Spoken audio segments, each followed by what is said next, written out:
Hello students, आज हम लोग बात करते हैं अभी अपना नेक्स्ट टॉपिक। जैसे आपने लास्ट क्लास में पढ़ा थी conductivity, molar conductance, equivalent conductance, आपने कंडक्टेंस ली थी। जैसे आप बात करते थे कि conductivity, molar conductance lambda M और इक्विवेलेंट कंडक्टेंस, आपने 3 टर्म पढ़ी। अब मैं इन तीनों टर्म को क्या करता हूँ, चेक करते हैं कि मैं डाइल्यूशन बढ़ा देता हूँ, डाइल्यूट करता जाता हूँ, तो सर डाइल्यूशन का इफेक्ट क्या पड़ता है। सर कंडक्टिविटी बढ़ेगी, मोलर कंडक्टेंस एंड इक्विवेलेंट बढ़ती है विद डाइल्यूशन या फिर घटती है, या कंसंट्रेशन का क्या इफेक्ट पड़ता है, डाइल्यूशन का क्या इफेक्ट पड़ता है, वो हम लोग चेक करेंगे। In case of strong electrolyte, in case of weak electrolyte start करते हैं। देखो कंडक्टिविटी, जैसे आप बात करते हो तो एक बार डेफिनेशन पढ़ते हैं दोबारा से, क्योंकि उन्हीं डेफिनेशन से डाइल्यूशन इफेक्ट आएगा। कंडक्टिविटी आपने कहा कि 1 सेंटीमीटर क्यूब सॉल्यूशन इलेक्ट्रोलाइट से जितने आयंस प्रोड्यूस होते हैं और उनकी वजह से जो कंडक्टेंस आती है उसको आपने क्या कहा, conductivity. 1 centimetre cube electrolytic solution की आप बात करते हो, या आपने कहा कि 1 मोल इलेक्ट्रोलाइट की वजह से जितने आयन प्रोड्यूस हुए और उन आयन की वजह से जो कंडक्टेंस आई उसको आपने नाम दे दिया क्या, मोलर कंडक्टेंस। इक्विवेलेंट कंडक्टेंस क्या सर, 1 ग्राम आपने क्या लिया, 1 ग्राम इक्विवेलेंट ऑफ क्या लिया था आपने, इलेक्ट्रोलाइट, और उस 1 ग्राम इक्विवेलेंट इलेक्ट्रोलाइट की वजह से जो आयंस प्रोड्यूस हुए उसको आपने नाम दिया था क्या, इक्विवेलेंट कंडक्टेंस। अब देखो आप क्या कर रहे हो, जैसे मैं डाइल्यूशन, मैं इफेक्ट ऑफ डाइल्यूशन चेक कर रहे हैं on conductivity, molar conductance and equivalent conductance. Sir अपने पास स्टार्टिंग में 1 सेंटीमीटर क्यूब इलेक्ट्रोलाइटिक सॉल्यूशन था। स्टार्टिंग में कितना था, 1 सेंटीमीटर क्यूब इलेक्ट्रोलाइटिक सॉल्यूशन, और 1 centimetre cube means sir 1 ml, ऐसी को मैंने कहा था 1 cc आप कह सकते हो सेंटीमीटर। अब मैं क्या कर रहा हूँ, इसमें ऊपर से वाटर डाल रहा हूँ, मतलब डाइल्यूट कर रहा हूँ। किसका केस ले रहे हो, डाइल्यूशन। आपने इसको डाइल्यूट करते गए और डाइल्यूट करते गए जो इलेक्ट्रोलाइट 1 सेंटीमीटर क्यूब में था वो 1 सेंटीमीटर क्यूब में नहीं रहेगा। हमने कहा था कि sir 1 centimetre cube electrolytic solution से जो भी आयन प्रोड्यूस हो रहे हैं और उनकी वजह से जो भी कंडक्टेंस आ रही है उसको नाम दिया है कंडक्टिविटी। अब यहाँ पे 1 सेंटीमीटर क्यूब में मुझे बताओ, इस 1 सेंटीमीटर क्यूब में सर नंबर ऑफ आयंस घट जाएंगे। अरे डाइल्यूशन करने पे वॉल्यूम बढ़ेगी तो 1 सेंटीमीटर क्यूब वॉल्यूम नहीं रहेगी, ज्यादा रहेगी। तो यहाँ पे ये घट गया, तो ये घटने से नंबर ऑफ आयंस उस 1 सेंटीमीटर क्यूब में घट गए, और नंबर ऑफ आयंस घट गए तो इसका मतलब कंडक्टिविटी की वैल्यू भी क्या होगी, घट गई। तो आप कह सकते हो विद डाइल्यूशन, क्या कह सकता हूँ with dilution, number of current carrying ions, number of current carrying ions in 1 centimetre cube electrolytic solution decreases, तो that's why conductivity decreases. Clear. उसके बाद आप बात कर रहे हो सर मोलर कंडक्टेंस अपने पास है, इक्विवेलेंट कंडक्टेंस है। Molar conductance and equivalent conductance दोनों को डील करते हैं और चेक करते हैं कि डाइल्यूशन इफेक्ट क्या है। देखो यहाँ पे आप कह रहे हो कि equivalent conductance and molar conductance आपने कहा K into V प्रोडक्ट है कंडक्टिविटी इनटू वॉल्यूम का। इक्विवेलेंट कंडक्टेंस भी सर प्रोडक्ट है कंडक्टिविटी इनटू वॉल्यूम का। Molar conductance and equivalent conductance both are product of K into V, क्या आएगा, K into V। अब क्या कह रहे हो सर, जैसे आपने डाइल्यूट किया मतलब आप डाइल्यूशन बढ़ा रहे हो, और डाइल्यूशन करने से K की वैल्यू क्या हो रही है, घट रही है। क्यों घट रही है, क्योंकि 1 सेंटीमीटर क्यूब में number of current carrying ions घट जाते हैं डाइल्यूशन से, तो K की वैल्यू घट रही है। तो K की वैल्यू घटने से मोलर कंडक्टेंस घटनी चाहिए सर, क्योंकि K और लैम्डा एम आपका रिलेट कर रहा है, तो जब ये घट रहा है तो ये भी तो घटना चाहिए। बट मैं ऑब्जर्व करता हूं कि जो डाइल्यूशन से जो आपकी वॉल्यूम है, जैसे आप डाइल्यूट करते जा रहे हो विद डाइल्यूशन, वॉल्यूम क्या हो रही है, बढ़ रही है, घट रही है, बढ़ रही है ना। आपने डाइल्यूशन बढ़ाया और डाइल्यूशन बढ़ाने से वॉल्यूम क्या हो गई, बढ़ गई। तो जो वॉल्यूम इंक्रीज इन वॉल्यूम किस पे डोमिनेट कर जाता है, K पे। जो K की वजह K क्या था, 1 सेंटीमीटर क्यूब में जो करंट कैरिंग आयंस थे उस पे क्या डोमिनेट कर जाती है, वॉल्यूम, क्योंकि वॉल्यूम ज्यादा बढ़ती है, ये कम घटता है। तो यहाँ से आपने कहा सर इंक्रीज इन वॉल्यूम ज्यादा है, डिक्रीज इन कंडक्टिविटी कम है, तो यहाँ पे वॉल्यूम का फैक्टर डोमिनेट कर जाता है over conductivity. So that's why molar conductance also increases with dilution. और मोलर कंडक्टेंस आपने बात की तो यहाँ पे क्या भी पड़ेगा आपका, इक्विवेलेंट कंडक्टेंस भी, क्योंकि दोनों सेम है। तो आप कहते हो कि सर वॉल्यूम फैक्टर डोमिनेट करता है कंडक्टिविटी फैक्टर पे, so that's why molar conductance and equivalent conductance both are increases with dilution and conductivity क्या होगी, decreases with dilution. क्लियर है? देखिए आपका डाइल्यूशन है, यानी डाइल्यूशन बढ़ने से आपको पता होना चाहिए के क्यों बढ़ता है और ये दोनों क्यों बढ़ते हैं. इसी चीज को आप ऐसे भी एक्सप्लेन कर सकते हो. सोचो कि मोलर कंडक्टेंस आपने कहा सर 1 मोल इलेक्ट्रोलाइट, और उस 1 मोल इलेक्ट्रोलाइट का डाइल्यूशन बढ़ाने से डिसोसिएशन बढ़ जाएगा. मैं यहाँ में कहता हूँ कि जो कैटायन एनायन के बीच में जो अट्रैक्शन फोर्स था वो अट्रैक्शन फोर्स वीक हो जाएगा, क्योंकि बीच में वाटर मॉलिक्यूल आ रहे हैं, और वाटर मॉलिक्यूल आएंगे तो आप इजीली मूव कर सकते हैं, मोमेंट बढ़ेगा, कंडक्टेंस बढ़ेगी. तो that's why molar conductance and equivalent conductance बहुत इंक्रीज विद डायलेक्शन. आप ऐसे भी कह सकते हैं. आप फिर आप इससे एक्सप्लेन करो. तो वॉल्यूम बढ़ती है सर, कंडक्टिविटी घटती है, but increase in volume as compare to decrease in conductivity ज्यादा डोमिनेट करता है.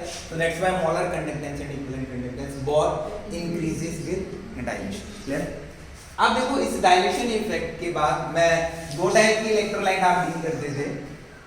One is strong electrolyte, another one is weak electrolyte. दोनों इलेक्ट्रोलाइट को डील करते हैं और उनके कंडक्टेंस इफेक्ट चेक करते हैं कि स्ट्रॉन्ग इलेक्ट्रोलाइट का ज्यादा होगा, वीक का ज्यादा होगा. चलो ये केस तो हम लोग ले रहे थे नॉर्मल केस. यदि मैं इनफाइनाइट डाइल्यूशन करता हूँ, इनफाइनाइट डाइल्यूशन का मतलब क्या है कि मैं बहुत ज्यादा पानी मिला दूं. जैसे मैंने कहा कि आपके पास एक टब वाटर है, समझना थोड़ा सा, अपने पास क्या है, टब वाटर है, और उस एक टब वाटर में आपने क्या ले लिया, ये आपके पास वाटर है. मैं कहता हूं कि 1 चम्मच आपने क्या डाल दी, सॉल्ट डाल दी. क्या कोई फर्क पड़ेगा? जो सॉल्ट की concentration as compare to tub क्या है, टब वाटर की कंपैरिजन में नेग्लिजिबल. तो यहाँ पे क्या होगा, एक काइंड ऑफ इनफाइनाइट आप कह सकते हो. या फिर मैं कहता हूँ कि और ज्यादा आप ले लो, आधी चम्मच डाल दो, या थोड़े से 1-2 पॉइंट आपने उठाया और थोड़ा सा डाल दे, कोई इफेक्ट आएगा नहीं.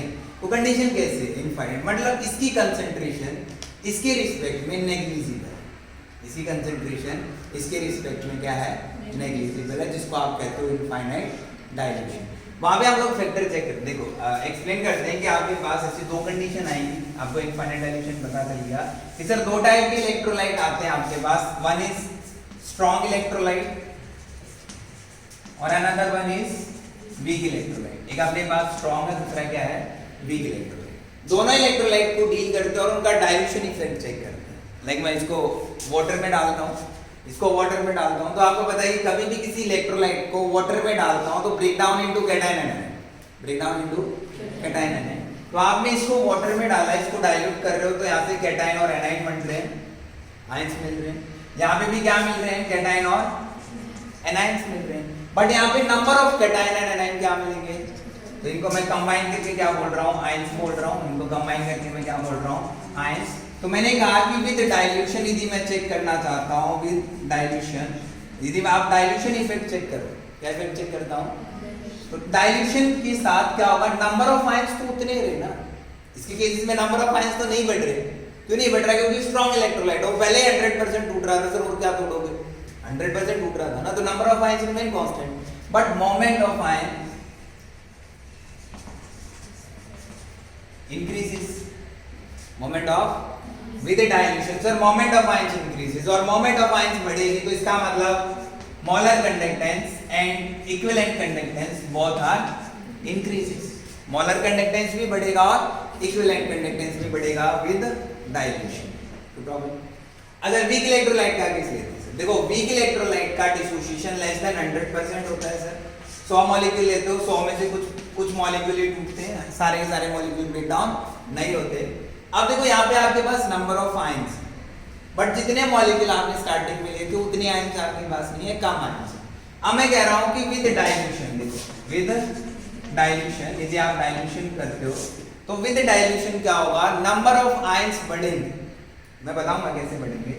With dilution number of ions increases, और नंबर ऑफ आयंस इंक्रीजेस, देखो मोमेंट तो यहाँ भी बढ़ रहा है, यहाँ भी बढ़ेगा, ऑब्वियस सी बात है. नंबर ऑफ आयंस इंक्रीजेस, तो molar conductance and equivalent conductance की वैल्यू क्या होगी, बढ़ेगी. Molar conductance and equivalent conductance की वैल्यू क्या होगी. अब क्वेश्चन आता है कि out of strong electrolyte and week electrolyte किसकी वैल्यू ज्यादा होगी, जो कि मैं आपको पहले भी पढ़ा चुका हूं. तो स्ट्रॉन्ग इलेक्ट्रोलाइट की molar conductance and equivalent conductance हमेशा किससे ज्यादा होंगी, वीक इलेक्ट्रोलाइट से, चाहे आप कितना भी डाइल्यूशन. बट ऐसा भी कहा जाता है कि जैसे इनफाइनाइट डाइल्यूट करते हैं, अभी हम लोग केस लेंगे सीधी सर आप लोग इनफाइनाइट डाइल्यूट कर देते हैं तो weak electrolyte behave as a strong electrolyte. Weak electrolyte किसकी तरह बिहेव करता है? स्ट्रॉन्ग इलेक्ट्रोलाइट की तरह। किसके केस में? In case of infinite dilution. देखो उसी केस उठाते हैं वीक इलेक्ट्रोलाइट का और रिलेट करते हैं कि नंबर ऑफ आयंस कैसे बढ़ते हैं। अच्छा मुझे बताओ कि जैसे नंबर ऑफ आयंस बढ़ेंगे कब? सर जब डिसोसिएशन बढ़ेगा। नंबर ऑफ आयंस कब बढ़ते हैं? जब डिसोसिएशन बढ़ेगा। तो इसका मतलब अल्फा के साथ रिलेट करना है सर। यदि डिग्री ऑफ डिसोसिएशन बढ़ा दिया जाए डाइल्यूशन के साथ अल्फा बढ़ता है तो नंबर ऑफ आयंस बढ़ेंगे, नहीं तो नहीं बढ़ेगा। आपने आयनिक इक्विलिब्रियम में पढ़ा कि आपके पास कोई वीक इलेक्ट्रोलाइट है, लाइक मैं ले रहा हूं एसिटिक एसिड, क्या ले रहा हूं भाई? Acetic acid. या आपके पास एसिटिक एसिड, और इस एसिटिक एसिड को आप क्या कर रहे हो? एक्वस वाटर में डाला, और जैसे आप इसको वाटर में डाल रहे हो तो सर ये ब्रेक डाउन इनटू एनाइन, एक आपके पास क्या फॉर्मेशन हुआ है? H पॉजिटिव X, ऐसे डिसोसिएट हुआ। और आप इनिशियली बात कर रहे हो, जैसे वीक इलेक्ट्रोलाइट डील कर रहे हैं भैया, किसकी बात कर रहे हैं? Weak electrolyte. तो मैंने कहा कि सर इनिशियली या इनिशियल कंसंट्रेशन अपने पास थी, मान लो C, कैसे थी?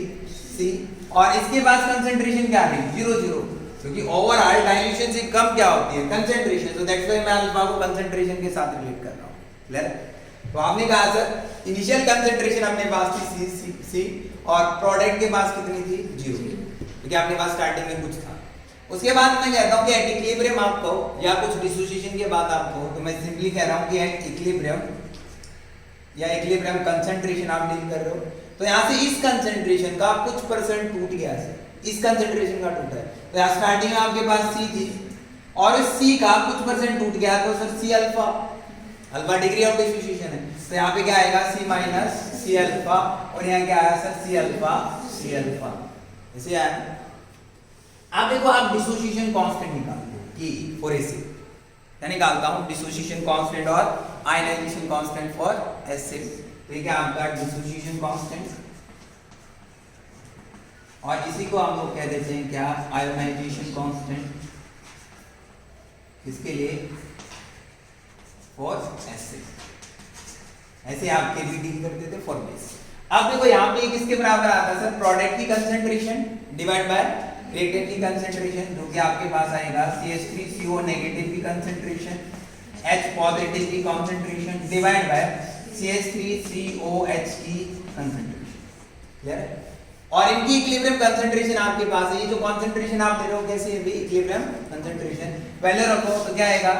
C alpha into C alpha divide by 1, C common ले रहा हूं, जैसे C क्या ले रहा हूं? कॉमन, तो बचा क्या? 1 माइनस अल्फा, एक C से एक C कैंसिल आउट हो जाएगा, तो क्या आया sir? C alpha square divide by 1 minus alpha, ये किसके बराबर आया? Ka के बराबर। क्लियर है? और वीक इलेक्ट्रोलाइट है, मान लो वीक इलेक्ट्रोलाइट है सर, डिसोसिएशन बहुत कम हो रहा है, नेग्लिजिबल अमाउंट में डिसोसिएट हो रहा है, 3 से 4%, 5% ऐसा डिसोसिएशन हो रहा है। क्लियर? 3 से 4% नेग्लिजिबल अमाउंट में ले रहा हूँ, तो इसका डिसोसिएशन क्या हो रहा है? नेग्लिजिबल अमाउंट में हो रहा है, या मैं कहता हूँ डिसोसिएशन बहुत कम है, लेस देन 1। तो उसके केसेस में आप कहते हो कि जो आपका 1 माइनस अल्फा अप्रोक्स 1 के बराबर रख सकता हूँ, इसके बराबर रख सकता हूँ। तो यहाँ से आपने कहा सर Ka बराबर आएगा किसके बराबर? C अल्फा स्क्वायर, और मुझे निकालना क्या? अल्फा, तो अल्फा निकालो यहाँ से। अल्फा किसके बराबर आया सर?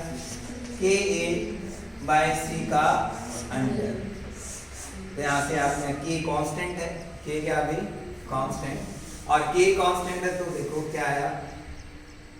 अल्फा आया sir, alpha inversely relate with under root C।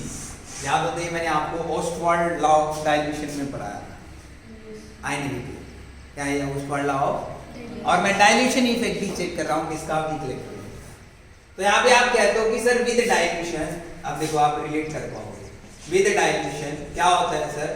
Concentration of solution decreases. अरे कंसंट्रेशन इलेक्ट्रोलाइट की घट जाते हैं ना सॉल्यूशन में, और कंसंट्रेशन घट गई सर तो डिग्री ऑफ डिसोसिएशन बढ़ जाता है sir. With dilution concentration of electrolyte in the solution decreases, तो degree of dissociation alpha increases, dissociation increase तो sir number of ions also increases, and number of ions increases, so that's why sir molar conductance and equivalent conductance both are increases with dilution. इसका मतलब आप relate करोगे, ये important. इसी चीज को आप रिलेट करोगे अभी कोलार स्लैब में लोग बात करेंगे, तो वहां पे भी आप अल्फा कैलकुलेट करोगे, अल्फा से डिग्री ऑफ डिसोसिएशन पूछता है, आयनाइजेशन कांस्टेंट की वैल्यू पूछता है, टोटल रिलेट। क्लियर?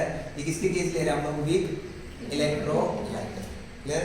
समझ आ रहा है कि वीक इलेक्ट्रोलाइट इनवर्सली रिलेट करता है डिग्री ऑफ डिसोसिएशन किसके साथ? अंडर रूट सी। इसी क्या है? कंसंट्रेशन। और आप देखो इसी चीज को और एक्सटेंड करो, कैसे एक्सटेंड कर रहे हैं? इसी चीज को मैं ऐसे एक्सटेंड करता हूं कि सर कंसंट्रेशन होता है मोल अपॉन वॉल्यूम, और molar conductance and equivalent conductance के लिए आप मोल फिक्स कर रहे हो एक तरीके से। क्या फिक्स कर रहा हूं? मोल। तो यहाँ पे concentration inversely relate with volume.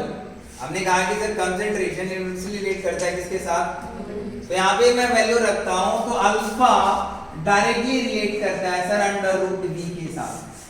तो यहाँ से आप किसी डेफिनेशन को मतलब डाइल्यूशन इफेक्ट को ऐसे भी बोल सकते हो sir with dilution volume of solution बढ़ती है तो अल्फा बढ़ेगा, दोनों की सेम केस।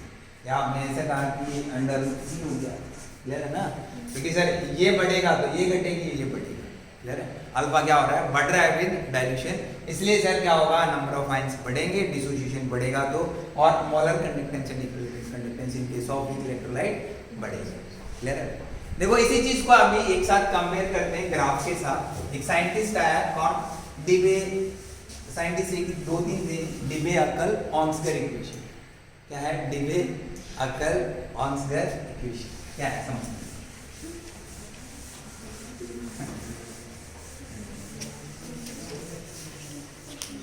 देखो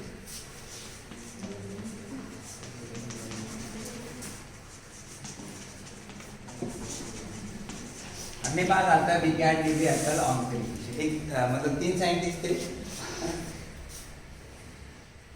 तीन साइंटिस्ट ने क्या किया? डाइल्यूशन इफेक्ट चेक कर, तीन इनफाइनाइट डाइल्यूशन लेते हैं, बाकी करते हैं तो क्या इफेक्ट आता है चेक करते हैं। ये कहता है किसी ने एक इक्वेशन दी lambda M molar conductance at concentration C और equal to molar conductance at infinite dilution.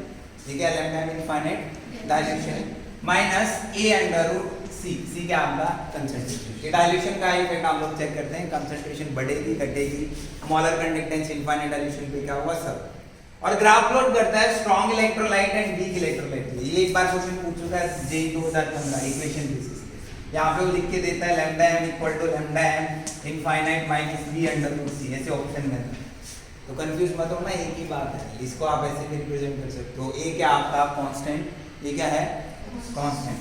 देखो ये आपकी क्या है सर? ये आपका है लैम्डा एम है molar conductance at concentration C, कोई भी कंसंट्रेशन पे आप बात कर रहे हो, और लैम्डा एम इंफिनिटी क्या है? Molar conductance at infinite dilution. अब देखो जो मोलर कंडक्टेंस एट आप इनफाइनाइट डाइल्यूशन की बात कर रहे हो, इसी को कहा जाता है लिमिटिंग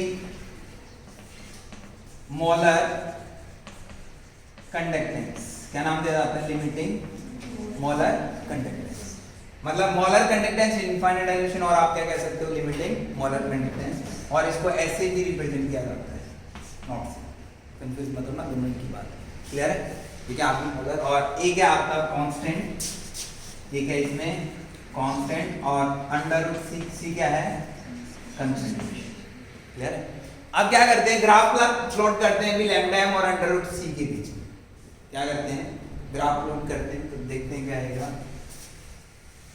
देखो ग्राफ निकालते हैं हम, तो ग्राफ प्लॉट किया किस किस के बीच में? लैम्डा एम और अंडर रूट सी, लैम्डा एम और under root C.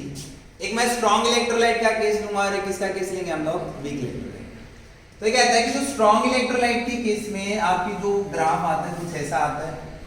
In case of strong electrolyte, strong electrolyte like कोई भी NaCl ले सकते हो, HCl ले सकते हो, कोई भी स्ट्रॉन्ग एसिड, स्ट्रॉन्ग बेस या सॉल्ट ले सकते हो। उसके बाद वीक इलेक्ट्रोलाइट के साथ रिलेट करते हो तो लैम्डा एम अंडर रूट सी का जो ग्राफ आता है वो ऐसा ग्राफ आता है। इस ग्राफ से भी क्वेश्चन पूछा है, देखना इंपॉर्टेंट है कि weak electrolyte and strong electrolyte के लिए कैसे कैसे ग्राफ आते हैं। अब देखो स्ट्रॉन्ग इलेक्ट्रोलाइट कैसे है, वीक इलेक्ट्रोलाइट कैसे है। अब मैं क्या कर रहा हूँ, इसी चीज को यदि मैं डाइल्यूशन बढ़ाता हूँ, क्या बढ़ाता हूँ समझना कि सर आप लोग डाइल्यूट कर रहे हैं, इस डाइल्यूशन इफेक्ट को एक्सप्लेन कर रहे हैं कि डाइल्यूशन बढ़ाता जाऊंगा, क्या बढ़ाता जाऊंगा, आपने डाइल्यूशन बढ़ाया तो डाइल्यूशन बढ़ाने से क्या होगा कि कंसंट्रेशन घटती जाएगी घटती जाएगी घटती जाएगी, आप बढ़ाते जा रहे हो बढ़ाते जा रहे हो बढ़ाते जा रहे हो, इनफाइनाइटली आपने बढ़ा दिया सर, आपने पहले पानी मिलाया फिर आप इनफाइनाइटली उसको मिलाते जा रहे हो मिलाते जा रहे हो। एक कंडीशन ऐसी आएगी जब कंसंट्रेशन अप्रोचेस टू जीरो, पानी मिलाता जाऊंगा इनफाइनाइट तक पहुंचूंगा तो उस कंडीशन पे सी की वैल्यू क्या हो जाएगी सर, जीरो। ये वैल्यू कब आएगी, एट इनफाइनाइट डाइल्यूशन, किस पे आ रही है, at infinite dilution, at infinite dilution concentration approaches to zero. हमने अभी पढ़ा कि डाइल्यूशन के साथ कंसंट्रेशन घटती है, तो कंसंट्रेशन घटती जा रही है, कंसंट्रेशन क्या होती जा रही है, घटती जा रही है। देखो कंसंट्रेशन घट रही है तो मोलर कंडक्टेंस की वैल्यू बढ़ती जा रही है, कंसंट्रेशन घटती जा रही है और मोलर कंडक्टेंस की वैल्यू क्या होती जा रही है, बढ़ती जा रही है। सेम केस घटती जा रही है घटती जा रही है और ये वैल्यू क्या होती जा रही है आपकी, बढ़ती जा रही है और एक टाइम बाद क्या हो रही है, कांस्टेंट ऐसे ही जा रही है। अभी देखो कि मैं क्या कर रहा हूं कि सर आपने कहा कि when concentration approaches to zero at infinite dilution, infinite dilution का मतलब समझ आ गया, कंसंट्रेशन क्या होगा अप्रोचेस टू जीरो, जो मोलर कंडक्टेंस आएगी at infinite dilution, molar conductance आएगी किस पे, इनफाइनाइट। यदि मैं स्ट्रॉन्ग इलेक्ट्रोलाइट की बात करता हूं, यदि मैं इस ग्राफ को एक्सट्रापोलेट कर देता हूं तो यहां पे जो मोलर कंडक्टेंस की वैल्यू मुझे मिली सर, वो वैल्यू आएगी आपकी इनफाइनाइट डाइल्यूशन, और इसी को मैं नाम दे दूंगा molar conductance at infinite dilution. ये कांसेप्ट समझना कि sir concentration approaches to zero at infinite dilution, concentration zero हो जाएगी तो जो मोलर कंडक्टेंस की वैल्यू इस जीरो कंसंट्रेशन पे आएगी उसी को नाम दे देंगे molar conductance at infinite dilution. Clear है? अब देखो स्ट्रॉन्ग इलेक्ट्रोलाइट के लिए मैं molar conductance at infinite dilution निकाल पा रहा हूं। क्लियर है? स्ट्रॉन्ग इलेक्ट्रोलाइट के लिए मैं molar conductance at infinite dilution easily find out कर पा रहा हूं। क्या आप वीक इलेक्ट्रोलाइट के लिए फाइंड आउट कर पा रहे हो? नहीं ना, क्यों? क्योंकि सर आप जितना भी एक्स्ट्रा प्लॉट करो, ये आपके एक्स जो y एक्सिस है उसके क्या जाएगा, पैरेलल चलता रहेगा, ऐसे पैरेलल चलता रहेगा। कभी भी आप वीक इलेक्ट्रोलाइट की molar conductance at infinite dilution find out नहीं कर सकते। तो इसीलिए आप एक नया लॉ इंट्रोड्यूस करते हो जिसका नाम क्या होता है, क्लार्क्स लॉ। क्या होता है? क्लियर? जो कि अभी हम लोग डील करेंगे। तो आपने मोलर कंडक्टेंस पढ़ी कि molar conductance at infinite dilution, इसकी बात की molar conductance at infinite dilution strong electrolyte, और मोलर कंडक्टेंस किसके लिए, for weak electrolyte. Weak strong electrolyte की मोलर कंडक्टेंस इनफाइनाइट डाइल्यूशन में फाइंड आउट कर सकता हूं, बट वीक इलेक्ट्रोलाइट की फाइंड आउट नहीं कर सकता हूं। तो इसलिए हम लोग आगे एक लॉ पढ़ते हैं जिसका नाम दिया गया क्या, स्टार्ट करते हैं।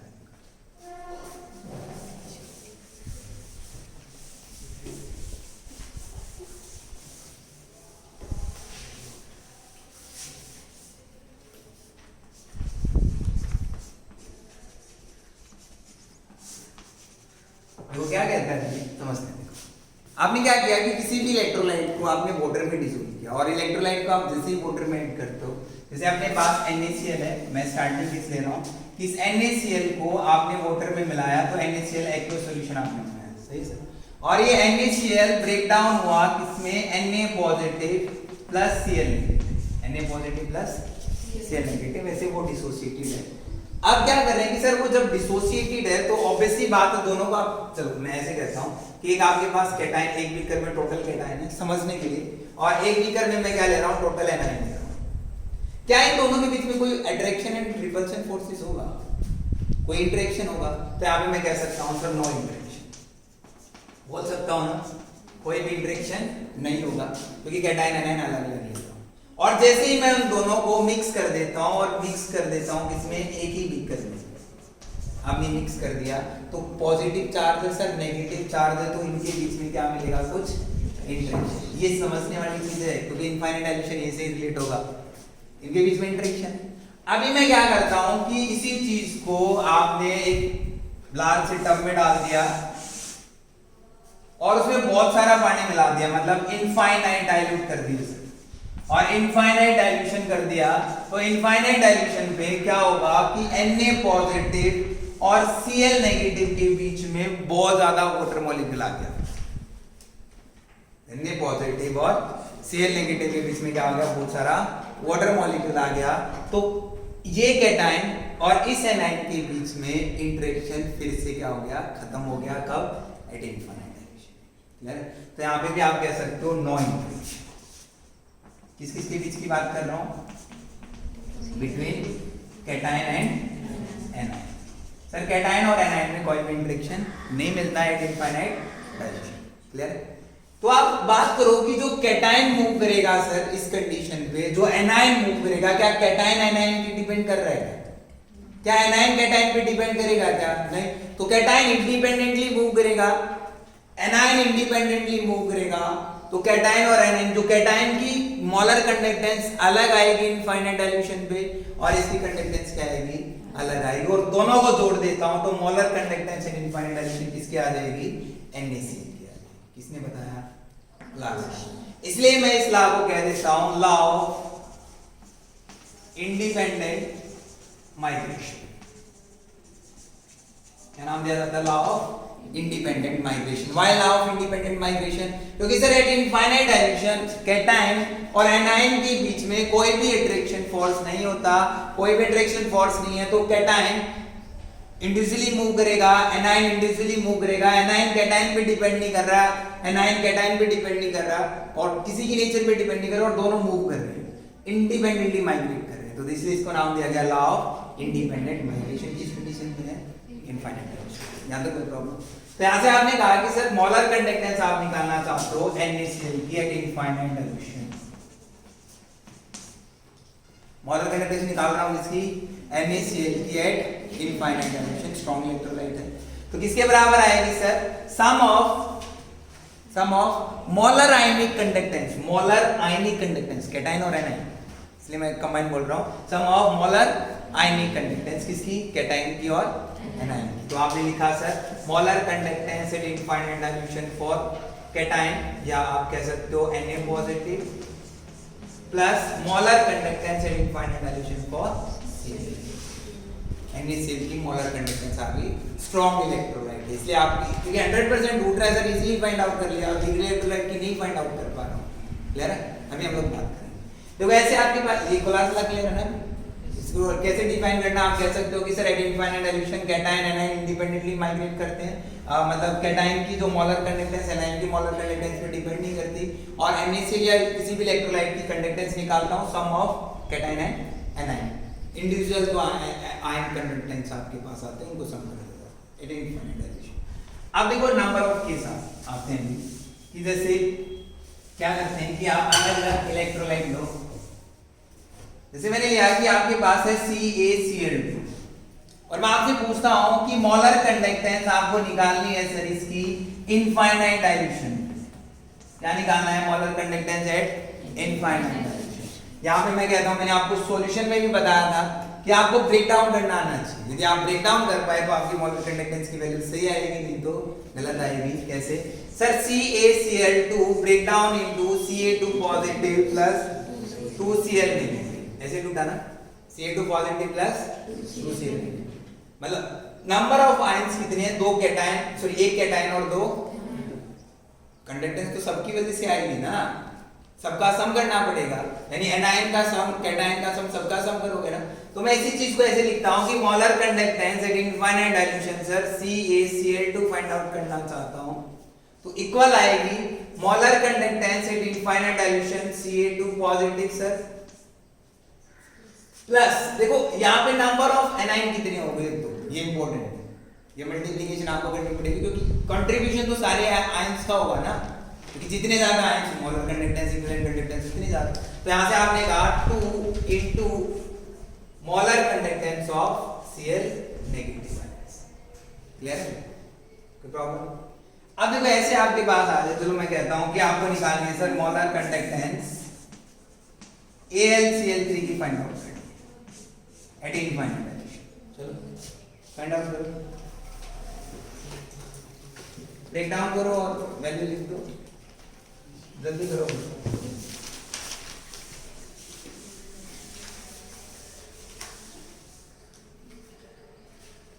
AlCl3 के लिए AlCl3 कैसे ब्रेक डाउन होगा? Al3 positive plus 3Cl negative, वो आ गया, सीधी सी आगे चली। देखो कैसे आई sir, molar conductance at infinite dilution for AlCl3 equal आ गई sir molar conductance of Al3 positive, इसको आप ऐसे भी क्रॉस मल्टीप्लाई कर सकते हो, और plus 3 into molar conductance of Cl negative eight infinite dilution. Clear? कोई प्रॉब्लम? अच्छा उसके बाद नेक्स्ट केस लेते हैं। नेक्स्ट केस क्या अपने पास है Al2SO4 थ्राइस, या आपके पास एक इलेक्ट्रोलाइट दे रखा और इसकी मैं molar conductance at infinite dilution निकालना चाहता हूं। निकालो। आपके पास दे रखा है मोलर कंडक्टेंस, आपके पास है K4 FeCN6, इसकी मोलर कंडक्टेंस मैं निकालना चाहता हूं,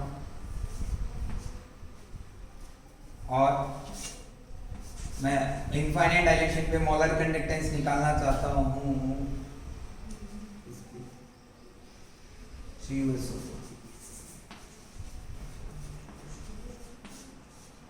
ऐसे नंबर ऑफ सॉल्ट आप ले सकते हो, जल्दी करो। K4 पोटेशियम पेरोक्साइड,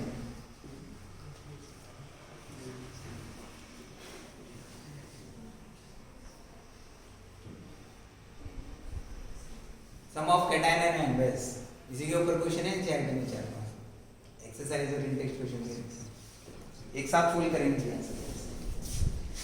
ये किसके बराबर आया जल्दी? Lambda M infinite Al3 positive, कितने कितने आएंगे एल्यूमिनियम? 2, ये देखना आपको कितना आएगा सर? 2, प्लस एनाइन कितने हैं सर? 3, SO4 कितने हैं? 3, तो molar conductance in infinite dilution क्या आएगा? SO4 2 negative.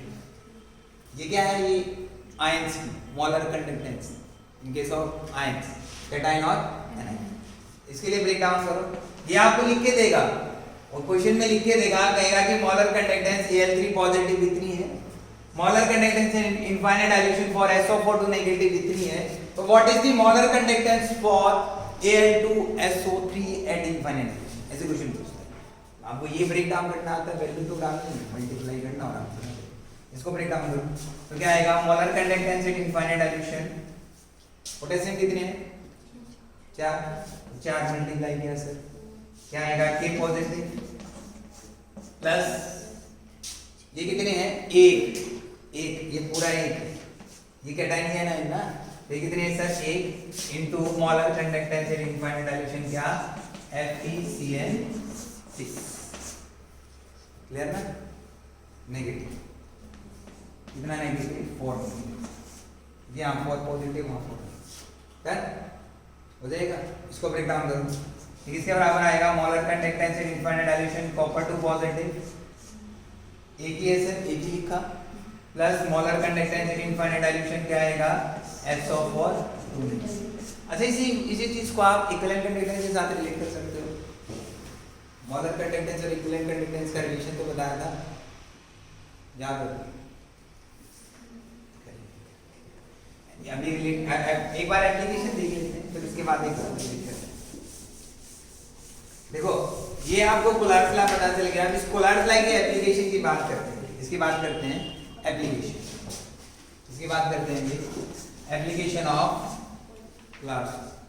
क्या क्या एप्लीकेशन है? फर्स्ट एप्लीकेशन मैं कहता हूं यूजिंग कोलार्स लॉ हम लोग degree of dissociation find out कर सकते हैं। क्या फाइंड आउट कर सकते हैं? Degree of dissociation.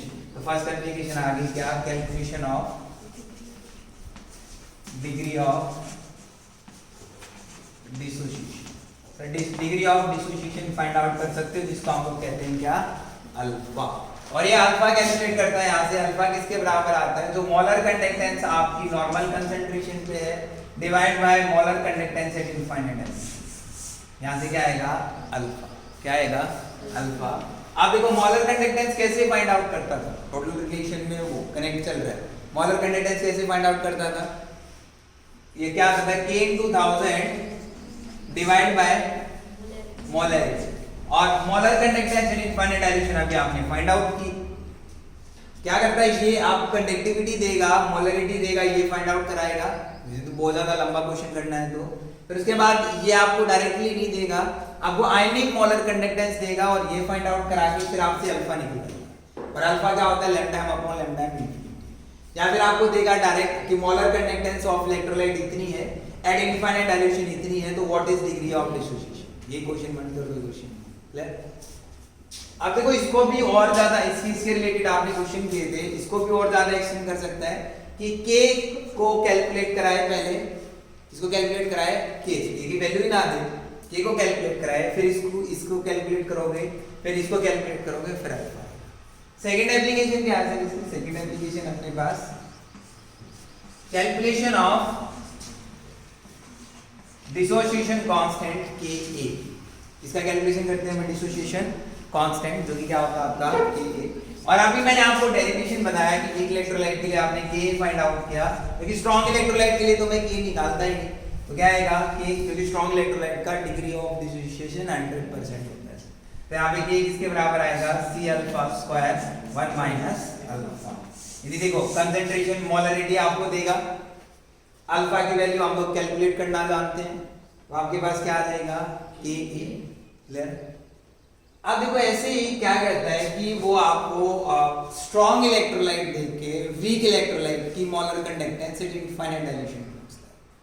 क्या देखे, स्ट्रॉन्ग इलेक्ट्रोलाइट देके वीक इलेक्ट्रोलाइट की क्या पूछता है, मोलर कंडक्टेंस। कैसे, जैसे आपको अलग अलग इलेक्ट्रोलाइट दे देगा, जैसे क्या दे दिया, कहता है कि मोलर कंडक्टेंस, जैसे थर्ड एप्लीकेशन क्या है, calculation of molar conductance for weak electrolyte using strong electrolyte. अब देखो मोलर कंडक्टेंस, जैसे क्वेश्चन में क्या देगा, molar conductance of acetic acid, sodium acetate आपको दे दी, कुछ भी वैल्यू दे दिया यहाँ पे। क्लियर है। आपको कहेगा कि molar conductance at infinite dilution HCl आपको दे दिया, कुछ वैल्यू देगा, और कहेगा कि molar conductance infinite dilution NaCl आपको दे दिया, सारे स्ट्रॉन्ग इलेक्ट्रोलाइट कुछ ना कुछ, NaCl से सारी वैल्यू दे दी कुछ ना कुछ। उसके बाद कहता है कि what is the molar conductance at infinite dilution for acetic acid. Week electrolyte की पूछ रहा है, स्ट्रॉन्ग इलेक्ट्रोलाइट के लिए। क्लियर। कैसे निकालेंगे, सबसे पहले देखो आपको इसको ब्रेक डाउन करना आना चाहिए, जैसे अभी हम लोग लिख रहे थे, सब कुछ सेम है, दो तरीके से बता रहा हूँ। एक बार मैं पहले इसको ब्रेक डाउन कर रहा हूँ, फिर हम लोग डायरेक्ट देखेंगे। सर इसकी जो वैल्यू आएगी वो बराबर आएगी lambda m infinity molar acetate ion plus lambda m infinity H positive ion. ये तो आया, इससे निकालना है, तो इसकी वैल्यू किसके बराबर आएगी, मान लो 2 भी दे रखी है, हम जनरल केस ले रहे हैं, तो इसको ब्रेक डाउन करूंगा तो lambda m infinity molar conductance acetate ion और plus molar conductance in infinite dilution क्या आएगा, Na पॉजिटिव आयन। इसकी वैल्यू निकालो, किसके बराबर आएगा, molar conductance in infinite dilution H positive ion plus molar conductance in infinite dilution Cl negative ion.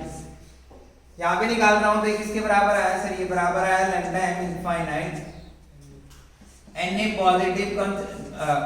Positive plus molar conductance at infinite dilution Cl। अब देखो आपको क्या करना है, आपको तो इसकी फाइंड आउट करनी है, ये आपको दे रखा है, तो क्या चेक करना है कि सर मुझे मोलर कंडक्टेंस एसिटेट आयन चाहिए, सर मुझे molar conductance H positive ion चाहिए, तो इनमें से कौन से स्ट्रॉन्ग इलेक्ट्रोलाइट हैं जो मुझे वो दे सकते हैं, उनको तो जोड़ना है और बाकी को घटाना है। दोबारा रिपीट कर रहा हूं, जो आपको स्ट्रॉन्ग इलेक्ट्रोलाइट ये दो चीज दे सकता है उसको तो क्या करना है, जोड़ना है, बाकी को क्या करना है, माइनस करना है। देखो एक तो एसिटेट आयन सर मुझे इससे मिल रहा है, तो मैं इसको इक्वेशन फर्स्ट, इसको सेकंड और इसको क्या बोल रहा हूँ, थर्ड बोल रहा हूँ, ऐसे मैंने कर लिया। सर एक तो एसिटेट आयन मुझे फर्स्ट से मिल रहा है, एसिटेट आयन तो मुझे मिल गया, और H पॉजिटिव देखो कहां से मिल रहा है, अभी सेकंड से मिल रहा है, तो सर मैं फर्स्ट और सेकंड को जोड़ दूंगा, मैं ऐसे लिखता हूं equation first plus equation second, दोनों को मैंने जोड़ दिया, और इक्वेशन थर्ड को क्या कर दूं, माइनस कर, तो आपके पास क्या आ जाएगी, molar conductance infinite dilution acetic acid आ जाएगी। निकाले, देखते हैं सही आएगा नहीं आएगा। तो molar conductance in infinite dilution CH3 CO negative plus molar conductance in infinite dilution Na positive, इसके बाद क्या आएगा plus molar conductance infinite dilution H positive plus molar conductance in infinite dilution Cl negative, फिर आगे क्या आएगा minus molar conductance at infinite dilution Na positive minus molar conductance at infinite dilution Cl negative. अब देखो कुछ cancel हो रहा है, Na से Na कट जाएगा, Cl से Cl कट जाएगा, तो आपके पास क्या आया, क्या बचा बोलो, molar conductance at infinite dilution acetate ion plus molar conductance at infinite dilution H positive ion. जो मैं कैलकुलेट करना चाहता था वही तो आया, मतलब दोनों को क्या कर दिया, ऐड किया और तीसरे को माइनस कर दिया। क्लियर है? अब देखो इसी चीज को आप डायरेक्टली, मुझे मतलब नहीं है सही से, मैं डायरेक्टली फाइंड आउट करता हूं, आपको x y z वैल्यू देगा, कुछ भी वैल्यू दे देगा, आपको इतना पता होना चाहिए कि सर ये ऐसे टूटेगा और मुझे ये चीज चाहिए, जैसे मैंने कहा इसकी वैल्यू x y z ऐसे वैल्यू दे रखी है। क्लियर? Molar conductance. आप देखो यहाँ से दो चीजें चाहिए, तो आप डायरेक्टली भी तो चेक कर सकते हो, क्यों मैं उसको बार बार ब्रेक डाउन कर रहा हूँ, डायरेक्टली चेक कर सकता हूँ कैसे, कि सर एसिडेट आयन मिल रहा है, H पॉजिटिव मिल रहा है, दोनों को जोड़ दो तो मतलब x प्लस y और माइनस क्या कर दूंगा z, तो ये मोलर कंडक्टेंस किसके बराबर आएगी, इसके बराबर आएगी। सीधा जैसे आपके पास नंबर ऑफ केसेस हैं, बट कई केसेस में जैसे अभी हम लोग क्वेश्चन करेंगे तो आपके पास जो आपको यहाँ आयन चाहिए वो एक एक है, बट स्ट्रॉन्ग इलेक्ट्रोलाइट में वो दो दो है, तो हम लोगों को हाफ करना पड़ता है, मल्टीप्लाई करते हैं, वो हम लोग क्वेश्चन में चेक करें यहाँ नहीं। क्लियर? उसके बाद जैसे फोर्थ एप्लीकेशन क्या आती है आपके पास, फोर्थ एप्लीकेशन हम लोग निकालते हैं सॉल्युबिलिटी। क्या निकालते हैं? सॉल्युबिलिटी। इसकी बात करते हैं fourth, solubility of sparingly soluble salt। sparingly soluble salt वो सॉल्ट होते हैं जो 100% डिसॉल्व ना हो, कुछ परसेंट डिसॉल्व होते हैं, तो उनको हम लोग क्या कहते हैं, sparingly soluble salt। जैसे AgCl है, AgBr है, AgI है, इस टाइप के सॉल्ट क्या होते हैं यहाँ पे, sparingly soluble salt होते हैं। आपको ये भी पता है कि मोलर कंडक्टेंस आपने कैलकुलेट की थी K/1000 डिवाइड बाय मोलरिटी, और सॉल्युबिलिटी जब आप आयनिक इक्विलिब्रियम में आपने पढ़ा सॉल्युबिलिटी एंड सॉल्युबिलिटी प्रोडक्ट, तो वहां पे आप मोलरिटी को ही सॉल्युबिलिटी कहते थे, मोलरिटी को क्या कहता था, सॉल्युबिलिटी। तो यहाँ पे यदि मैं इनफाइनाइट डायल्यूशन की बात करता हूं तो इनफाइनाइट डायल्यूशन पे K/1000 डिवाइड बाय क्या आ जाएगा, सॉल्युबिलिटी। मोलरिटी को क्या बोल रहा हूं, तो यहाँ से सॉल्युबिलिटी फाइंड आउट करता हूं, तो सर सॉल्युबिलिटी इक्वल टू क्या आएगा, molar conductance K/1000 divide by molar conductance at infinite dilution. तो यहाँ से आप क्या निकाल सकते हो, सॉल्युबिलिटी। ये क्या आपका कोलर्स लॉ और उसकी एप्लीकेशन। क्लियर है? आज के लिए इतना ही, समझ आया होगा, कोई प्रॉब्लम? Thank you.